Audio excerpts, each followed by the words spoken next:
Hello बच्चों, let's see this question. The question says that according to the sliding filament theory, option A क्या है? Actin thin filament moves past myosin thick filament. B, myosin moves past actin. C, both myosin and actin move past each other. And D, none of these is correct. Okay, तो question में हमसे क्या पूछ रहा है कि sliding filament theory में होता क्या है. तो हम देखते हैं कि स्लाइडिंग फिलामेंट थ्योरी होती क्या है. Sliding filament theory mainly muscle contraction के लिए है. ठीक है, इससे मसल कॉन्ट्रैक्शन एक्सप्लेन होता है. ठीक है, अब हम एक्टिन और मायोसिन की बात करते हैं. एक्टिन और मायोसिन, ठीक है, ये समझ लो हमारा मायोसिन है.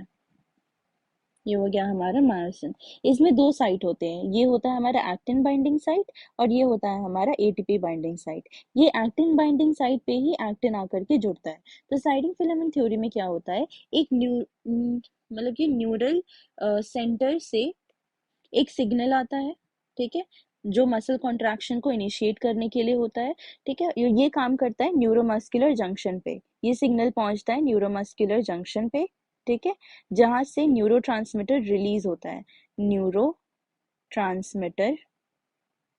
रिलीज होता है. कौन सा? Acetyl choline. ठीक है, अब ये एसिटाइल कोलिन न्यूरो पूरे मसल में स्प्रेड कर जाता है. ठीक है, इससे क्या होता है कि कैल्शियम आयंस सिक्रीट होते हैं सार्कोप्लाज्म से. सार्कोप्लाज्मिक रेटिक्यूलम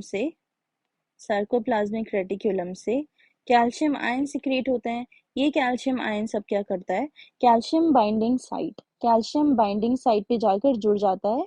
और ये बाइंडिंग साइट कहाँ होता है? एक्टिन में, एक्टिन के ट्रोपोनिन ऑफ एक्टिन में जाके जुड़ जाता है, जिसके कारण जो मास्किंग था एक्टिव साइट ऑफ मायोसिन में वो रिमूव हो जाता है.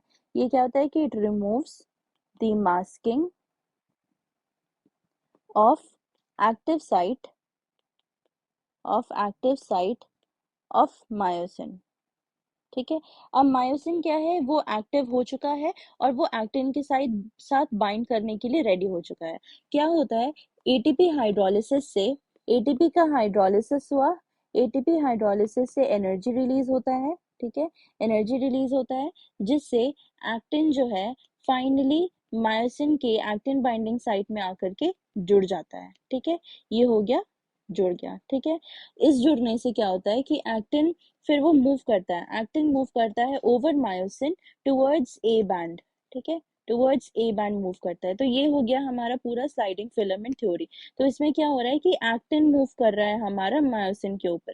तो करेक्ट ऑप्शन क्या हो जाएगा हमारा? ए, actin thin filament moves past myosin thick filament. Hence option A is correct. Okay, hope you have understood the concept. All the best. Thank you.